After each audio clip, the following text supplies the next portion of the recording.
Professor রাধাদত্ত, আপনি যেগুলো বলছেন সেগুলো বাংলাদেশের এন্ডের, বা আপনি হয়তো প্রধান উপদেষ্টার প্রেস সচিব কিংবা বাংলাদেশের পরিবেশ উপদেষ্টা তাদের যে বক্তব্যকে আপনি অ্যান্টি ইন্ডিয়ান বলছেন, সেইটাকে প্রো বাংলাদেশ বলারও তো নিশ্চয়ই সুযোগ আছে। ফলে ধরেন একটা সম্পর্কে যখন টানাপোড়েন চলে এ ধরনের বক্তব্য, কারণ এখানকার মানুষের মনস্তত্ত্ব অনেক কিছুকে তাদেরকেও নিশ্চয়ই আমলে নিতে হয়েছে, কিন্তু ভারত থেকে যে ধরনের পদক্ষেপ, বিশেষ করে ভারতীয় গণমাধ্যমের মেন স্ট্রিম মিডিয়ারও যে পরিমাণ মিথ্যাচার, মিসইনফরমেশন, ডিসইনফরমেশন, এবং আপনি জানেন যে গ্লোবালি ভারতের নাগরিকদের একটা বড় অংশ বিদেশে থাকে, ফলে এইটা বাংলাদেশকে একটা সাংঘাতিক বিপদে ফেলার চেষ্টাও ছিল কিনা? আমার মনে হয় এটাতে কিন্তু ইন্ডিয়া গভর্নমেন্ট হিসেবে কিছু করণীয় ছিল না। I completely agree. আমি নিজে এটা নিয়ে আগে আপনার সাথে কথা হয়েছে, আমি লিখেওছি বারবার যে বিরাট একটা ডিসইনফরমেশন, মিসইনফরমেশন ক্যাম্পেইন তৈরি হয়েছে দু তরফায়। এই দিকেও সোশ্যাল মিডিয়া আপনি দেখুন কীরকম, কিন্তু আপনার বাজার বড়, ফলে সেটা এক্স্যাক্টলি আমাদের আপনি যেটা বললেন যে ডায়াসপোরা ওখানে বসে আছে, আওয়ামী লীগের ডায়াসপোরা বাইরে বসে আছে, তারা বিরাট এইগুলো করেছে, মানে হ্যাঁ। সো বাট ওইখানে ইন্ডিয়া গভর্নমেন্ট হিসেবে কি করতে পারে? মানে তারা কিন্তু নিজেরা এর মধ্যে একদমই ছিল না, এটা 100% আমি গ্যারেন্টি দিয়ে বলতে পারি। এটা একটা, আজকাল তো আমরা দেখছি মিডিয়া একটা বিরাট রোল প্লে করছে, তারাই জিউরি, তারাই মানে সব কিছুই তাদের হাতে চলছে। বাট মানে একটা সার্টলি এনভায়রনমেন্টটাকে বিস্মিত করে দিয়েছিল এটা ঘটনা। অ্যান্ড তারপরে ধরুন দুটো তিনটে জিনিস হয়েছে, যেরকম আইএসআই এখানে এসছে, আর প্রথমের দিকে কথা বলছি, তাদেরকে চিটাগংয়ের ওখানে নিয়ে যাওয়া হয়েছে। তারপর অফকোর্স মানে এগুলোর কি খুব সুনির্দিষ্ট তথ্য প্রমাণ আছে? এসছিল তো আমরা জানি তো, ওটা তো এটা আপনাদের প্রেসেই আপনাদের রিপোর্টিং হয়েছে সেইগুলো, যে ওনাদের ওখানে নেওয়া হয়েছে, ছবি দেওয়া হচ্ছে।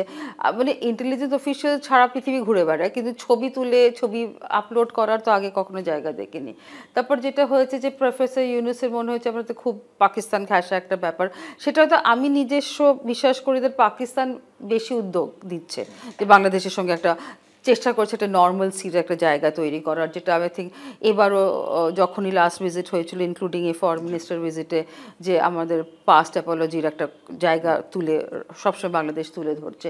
আমি যে এটাতে এসেছিলাম কনফারেন্সে, ওখানেও কিছু জার্নালিস্ট আমাকে জিজ্ঞেস করে কোনো জায়গায় যে এরকম, তাতে আমি দেখলাম ইউথরা সবসময় বলছে that negligible presence Bangladesh, Pakistani আমাদের মাথা ব্যথা নেই, কিন্তু আমি বলছি সিগন্যালিংটা ভালো হয়নি। তারপর চায়নাতে গিয়ে উনি যেটা কথা বলেছেন অ্যাবাউট বে অফ বেঙ্গলের কাস্টোডিয়ান, একটু তো ফ্যাকচুয়ালি ইনকারেক্ট কথাটা, কারণ আমাদের শোরলাইনও অনেক বেশি।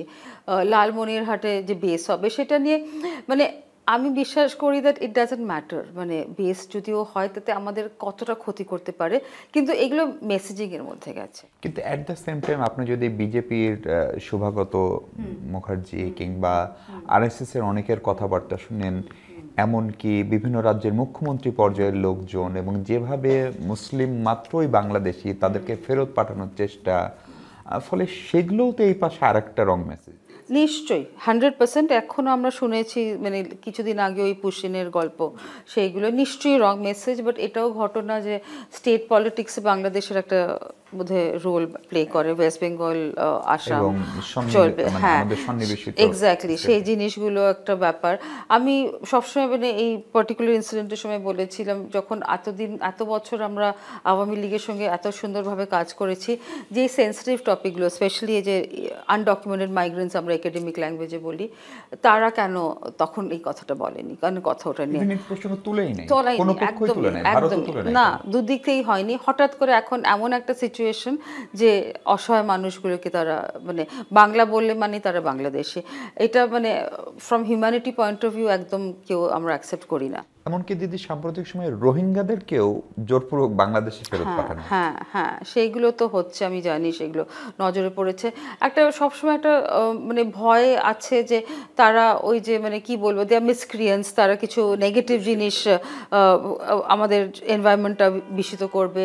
আমাদের আপনি জানেন নর্থ ইস্টে কিছুটা ফ্রেজিলিটি ছিল, এই সময়টা ঝামেলা চলছিল, তো এর আবার তার মধ্যে গিয়ে সেটাকে আরও অ্যাড করছে ওই এনভায়রনমেন্ট, সেই কারণে আমরা চাই না তারা ওখানে আসুক।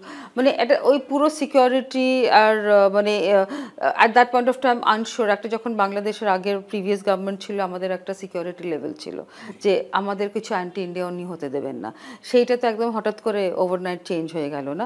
অ্যান্ড আপনি যেটা বললেন যে চেঞ্জ হয়ে গেল কেন বলছেন, মানে ব্রেক হয়েছে, গভর্নমেন্টের গভর্নমেন্ট কোনো চেঞ্জ জায়গা থেকে হয়েছে কি এরকম না। প্রফেসর ইউনুসের থেকে আমি দেখেছি উনি ডয়েচভেল বলুন, বিবিসি বলুন, সব জায়গায় উনি ইন্ডিয়ার সঙ্গে ভালো করে কাজ করতে হবে, এটা সব জায়গায় উনি বলেছেন। India is a very important neighbour উনি বারবার বলেছেন, কিন্তু কোথাও যেন একটা আশঙ্কা আছে ইন্ডিয়ার। আশঙ্কা আছে? হ্যাঁ।